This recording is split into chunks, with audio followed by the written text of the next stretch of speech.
Bom, pessoal, eu sou o professor Luiz Gustavo Galego, e para vocês eu vou ministrar a disciplina de Educação para as Diversidades Étnicas e Culturais, certo? Primeiramente, eu queria falar um pouquinho sobre mim, para vocês me conhecerem, né? Eu fiz 3 licenciaturas, né? Ciências Biológicas, Letras e Pedagogia. A minha licenciatura em Pedagogia eu fiz pela UFSCar, e eu fiz em EAD, então eu tenho experiência enquanto aluno, né, de pedagogia à distância, então eu entendo os perrengues que a gente passa, né, quando a gente faz um curso à distância. Fiz uma especialização em Educação e Tecnologias, com ênfase em produção e uso de tecnologias para educação. Fiz mestrado e doutorado em Genética, pós-doutorado em Biociências, e atualmente eu sou professor associado 1 da UFTM. Eu ministrei, antes de entrar no UFTM, que vão fazer 10 anos, agora em janeiro desse ano, de 2022, eu ministrei aulas para educação básica. Eu trabalhei muitos anos com o ensino fundamental 2, né, trabalhando com 6º e 7º anos, cerca de 10 anos, mais ou menos, e com as disciplinas que eu trabalho no curso de graduação da Ciências Biológicas, que é na área de Biologia Evolutiva, eu trabalho com essas disciplinas desde quando eu comecei a lecionar no ensino superior, ou seja, desde 2001, 2002, mais ou menos, né?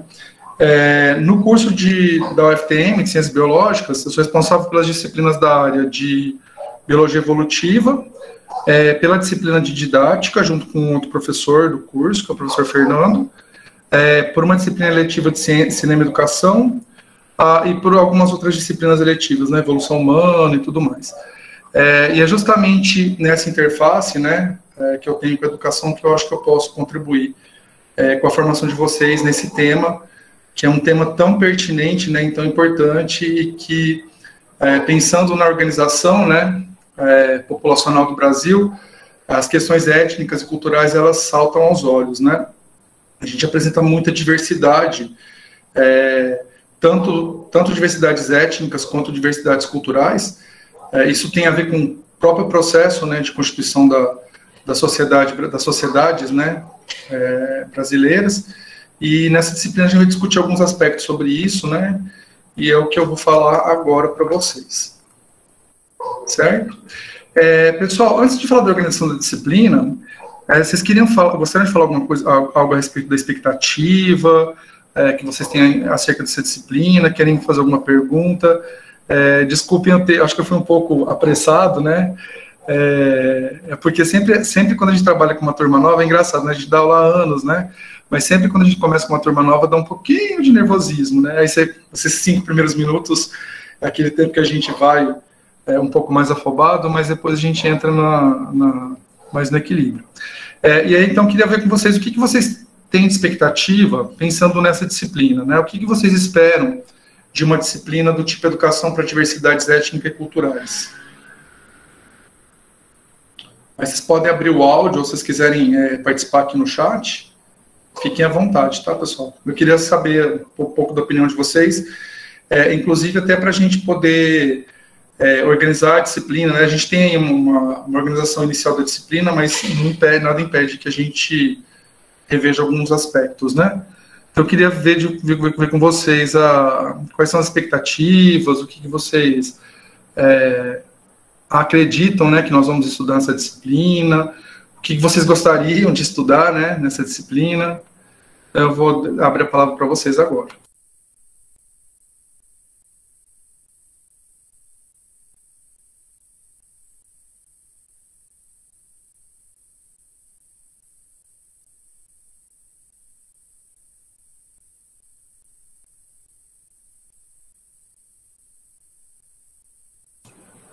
Ninguém, pessoal? Oi, professor. Aqui é a Mariane. Mariane. Tudo bem? Então, é um tema que a gente sempre trabalha. Eu acho que a maioria dos colegas aqui também já são professores, né? Então, já é um currículo, né, que a gente tem todo ano na escola. Sim, você trabalha com qual disciplina, o nível de ensino? Tá. Eu estava trabalhando no ensino médio, agora estou fazendo Fundamental 2, Arte. Na escola... A arte é super legal, né, para trabalhar essas questões. Sim, isso.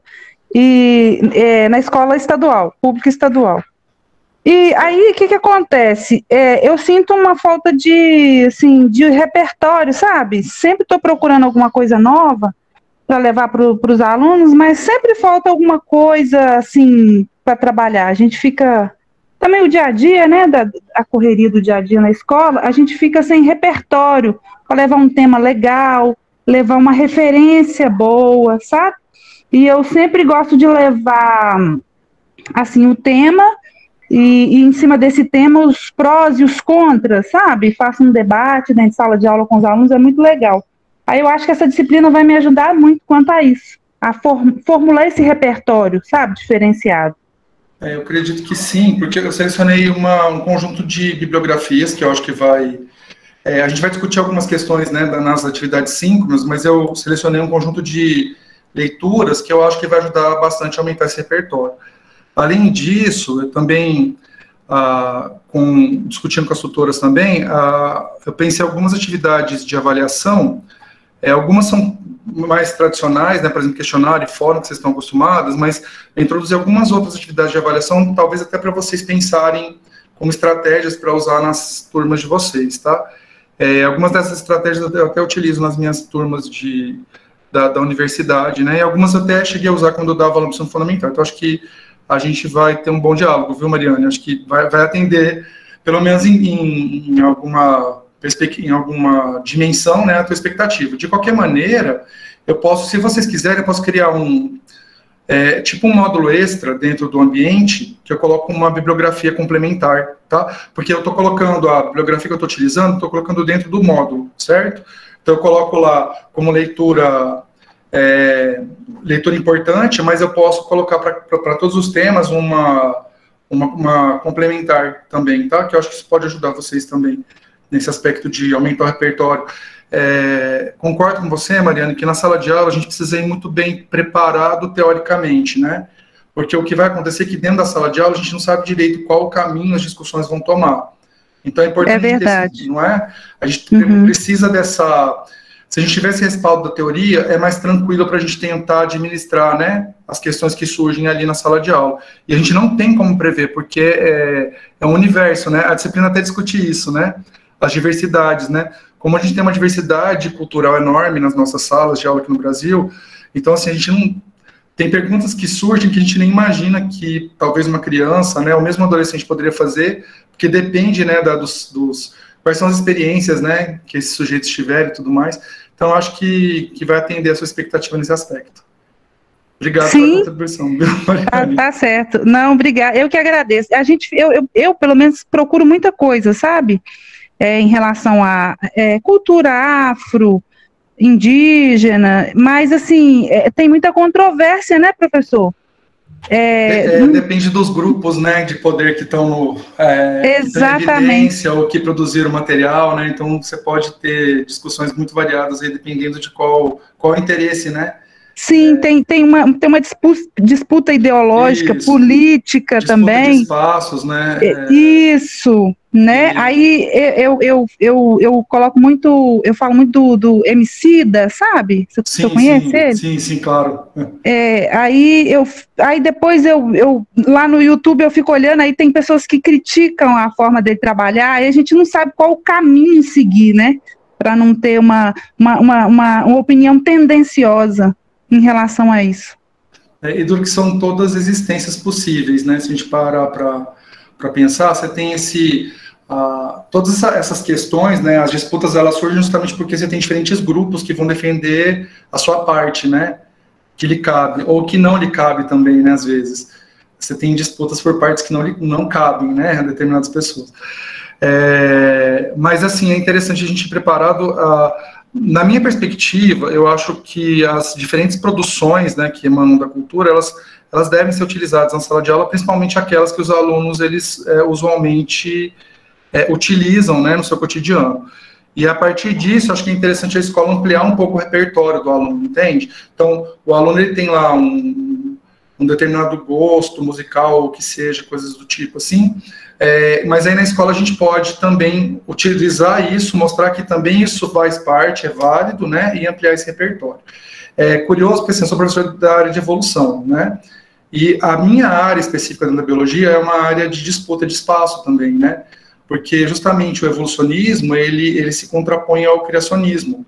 E aí você tem uma disputa, principalmente numa sociedade igual a brasileira, que é predominantemente cristã, né? Nas suas diferentes vertentes, aí você tem lá uma perspectiva evolucionista que, de certa maneira, ela pesa, né? Uma balança quando a gente pensa na perspectiva mais criacionista. Então, eu sinto isso muito na sala de aula, e eu sempre falo para os meus alunos, falo assim, olha, neste momento, esse espaço, esse local de fala, é o local de fala da ciência. Então, neste contexto, a gente vai discutir qual é a perspectiva da ciência em relação à diversidade da vida. Só que isso não é um impeditivo de você ter suas crenças, você pode acreditar no que você quiser, né? É uma forma de pensar também. Só que naquele espaço, naquele momento, o meu compromisso é discutir o conhecimento científico, né? Mas os outros conhecimentos, eles existem também. Acho que então a gente tem que, talvez, trazer essa perspectiva para as nossas aulas, né? Entender que os diferentes conhecimentos, eles são válidos e o que a gente precisa tentar, na verdade, é tornar o nosso aluno um sujeito mais crítico e que tome uma decisão mais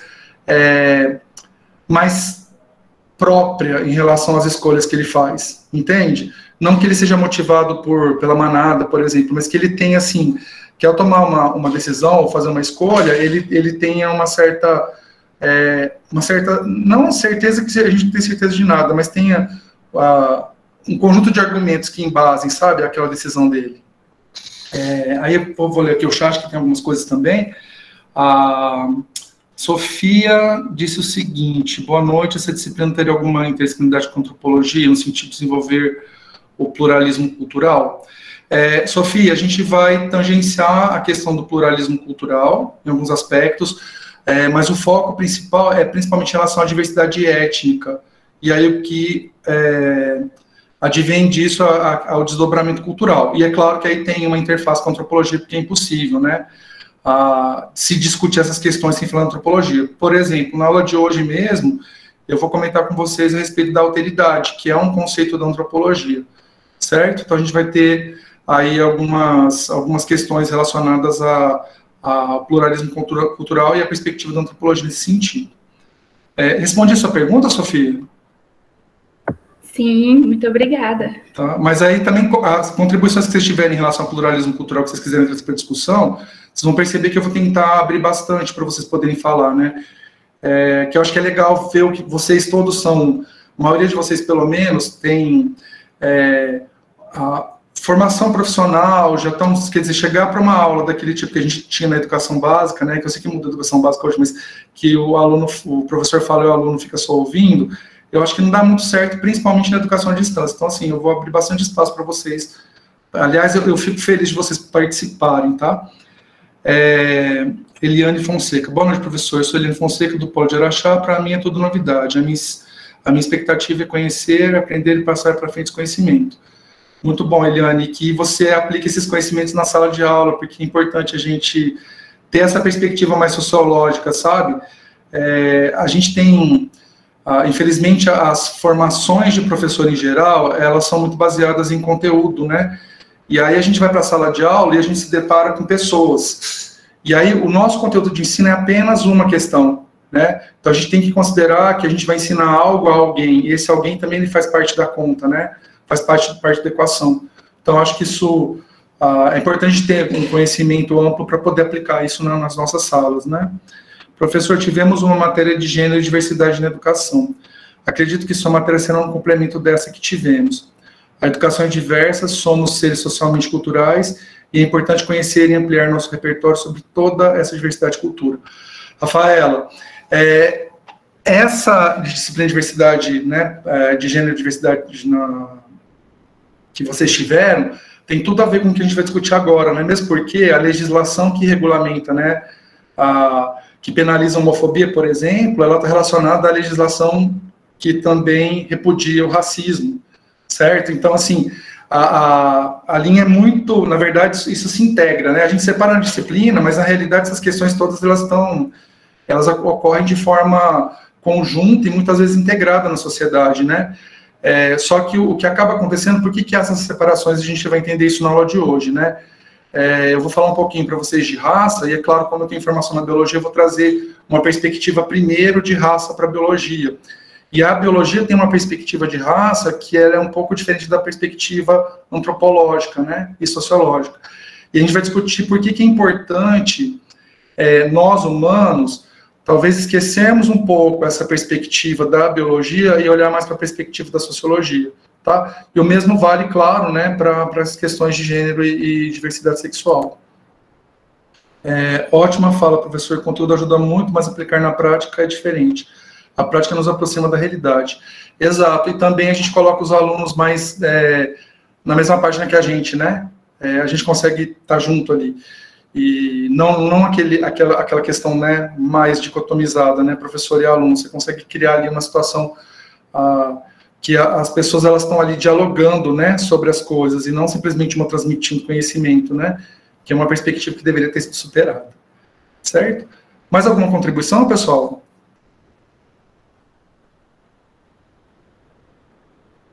Bom, então eu vou falar um pouco mais de uma questão pragmática da disciplina, só para vocês entenderem como que vai ser organizado os módulos, né? Vocês vão notar aí que o módulo 1, ele vai ter uma duração um pouquinho maior, tá? Porque o que acabou acontecendo? A gente inicia hoje, né? E, em teoria, a gente teria a aula também a semana que vem. Aí eu fiquei pensando o seguinte, imagina, porque a gente dá mais ou menos uma semana, né, para vocês realizarem as atividades. E aí imagina, por exemplo, a gente começar o módulo 2 na semana que vem, e aí eu pedi e dar o prazo para vocês entregarem, né, as atividades do módulo 2 só lá em janeiro, certo? Porque eu espero que vocês façam, na verdade, as atividades previstas para o módulo 1 agora, antes do recesso. Então, eu achei melhor estender o módulo 1 até o dia 5 de janeiro, pensando nessa questão desse ato do recesso que teria logo em seguida, tá, gente? Então, por isso que vocês vão perceber que o módulo 1, que é o módulo que a gente inicia hoje, ele é um pouquinho mais longo. Os demais módulos, eles vão ter uma semana de duração, certo? E aí, dessa forma, a disciplina está organizada em 5 módulos. Nesse módulo primeiro, a gente vai discutir alguns conceitos básicos, tá? De etnia, raça, diversidade, cultura, preconceito e discriminação. E aí vão ser 2 atividades avaliativas previstas, tá? Um questionário fechado. Espera só um pouquinho, viu, Olivia? Um questionário fechado, que é autocorrigível, né? E vocês podem refazer o questionário até acertar todas as questões. E um fórum de discussão, tá? Que o fórum aí vai demandar um pouco mais de energia de vocês. Vocês precisam estar voltando e comentando as postagens dos colegas, interagindo, certo? Olivia, pode perguntar. Por gentileza, na quarta da semana que vem, não, quinta, né, desculpa, teria aula ou é só hoje a aula padrão? Eu achei melhor fazer o seguinte, Olivia, a gente tem hoje atividade síncrona, aí a gente vai voltar a ter atividade síncrona dia 6 de janeiro, certo? Eu achei mais produtivo fazer isso. Muito obrigado, professor, você acertou em cheio. Eu imaginei que quando eu fui aluno da educação à distância, eu lembro que tinha uns ajustes assim que às vezes aconteciam. A gente tem que entender, né? Quando o módulo começa desse jeito, que acaba pegando esse recesso, principalmente recesso de final de ano, né, gente? Que é super complicado. Então eu achei mais prudente mesmo estender um pouquinho o módulo 1, que isso não vai comprometer muito o que a gente pretende desenvolver aqui, tá bom? Então não vai ter a semana que vem, certo? Eu não sei se todos receberam os convites, eu já abri as salas, tá? Do Meet. Então, são 5, vocês devem ter recebido 5 convites. Então, vão ser 5 atividades síncronas, certo? Uma para cada módulo. Parece que eu vi alguém abrindo o microfone, pessoal. Quer perguntar alguma coisa?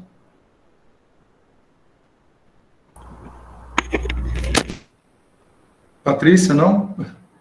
Acho que foi sem querer. Bom, pessoal, os demais módulos, só para vocês, eu não vou entrar em detalhes porque eu prefiro discutir o módulo cada vez que a gente iniciar, certo? O módulo 2 ele vai iniciar dia 5, na verdade dia 6 de janeiro e vai até o dia 12. E aí nós vamos discutir a educação para as relações interétnicas e para a diversidade cultural. E aí vocês vão ter 2 atividades, tá? Um questionário com a mesma dinâmica do módulo 1 e vocês vão elaborar uma apresentação de slides, tá? A respeito desse tema. O módulo 3, ele vai de dia 13 de janeiro a 19 de janeiro, e a gente vai discutir a questão da legislação, e aí a gente vai ter uma interface muito grande, né, com a questão, principalmente de diversidade sexual, porque essas políticas públicas antirracistas, por exemplo, elas estão muito relacionadas, na verdade, elas vêm sendo utilizadas para para a questão da homofobia, né, e outras formas, né, de discriminação. E aí também um questionário e um fórum, então a gente repete o formato, né, de atividade avaliativa desse módulo primeiro. O módulo 4 é do dia 20/1 até dia 26 de janeiro, e aí nesse módulo a gente vai discutir os fundamentos para o ensino de história e cultura afro-brasileira e indígena, e aí vai ser o questionário e o Minuto Lumière, que o Minuto Lumière, na verdade, é uma produção audiovisual de 1 minuto, sem edição, que vocês podem fazer com o celular mesmo, mas aí quando a gente começar o módulo 4, eu discuto com mais detalhes como que funciona isso, certo? O módulo 5 é do PCC, então é voltado para o ensino. Esses vão ter 2 atividades também, tá? O texto narrativo e a sequência didática. A avaliação final, vocês sabem que todas ocorrem, né, mais ou menos na mesma data, e vai acontecer lá no final, depois que o módulo 3 terminar, tá? Então, a data... desculpa, gente, o exame. A avaliação final ocorre no final desse período de módulo aqui que a gente tem, do módulo 2 aí da pedagogia, certo? E aqui tem umas questões das normas do curso, pessoal. Eu vou falar rapidamente, que eu acho que isso aí vocês já devem estar cansados de ver, né, nessa altura do campeonato. A média de aprovação é 7, quem tirar a média menor que 3,9 está reprovado, e entre 4 e 6,9 tem direito a exame. A nota de exame é somada com a nota da média final dividida por 2, e aí é necessário atingir uma nota 6. A frequência é computada pelas atividades, né? E aí cada módulo são, na verdade, 4 atividades, tá? Atividade 5 na leitura e 2 atividades avaliativas. Então, vocês precisam, né, são 4 vezes 5, 20, são 20 atividades. Vocês precisam realizar 75% dessas 20 atividades, certo? Para ter a aprovação. Vocês têm um prazo, né, sempre de 1 semana para essa atividade, exceto para o módulo 1, que vocês vão ter um tempinho a mais aí. Se vocês não fizerem a postagem até a data limite, né, vocês têm até 7 dias para fazer isso, mas aí a nota de vocês, a nota máxima que vocês podem obter na atividade é 50%, mas vocês não perdem o cômputo de presença, tá? Peraí que alguém pediu para entrar. As aulas e atividades, elas vão ser a pergunta que a Olivia fez, né? Então, as atividades vão ocorrer aqui nessas datas, né? 9 de dezembro, 6 de janeiro, 13 de janeiro, 20 de janeiro e 27 de janeiro, certo? Mas isso aí está no Moodle também, eu já coloquei essas informações lá. Vocês precisam assistir as atividades, né? Mas aqueles que não assistirem no momento síncrono, vocês devem assistir na gravação, tá? E claro que vocês podem assistir a gravação quantas vezes vocês quiserem, certo?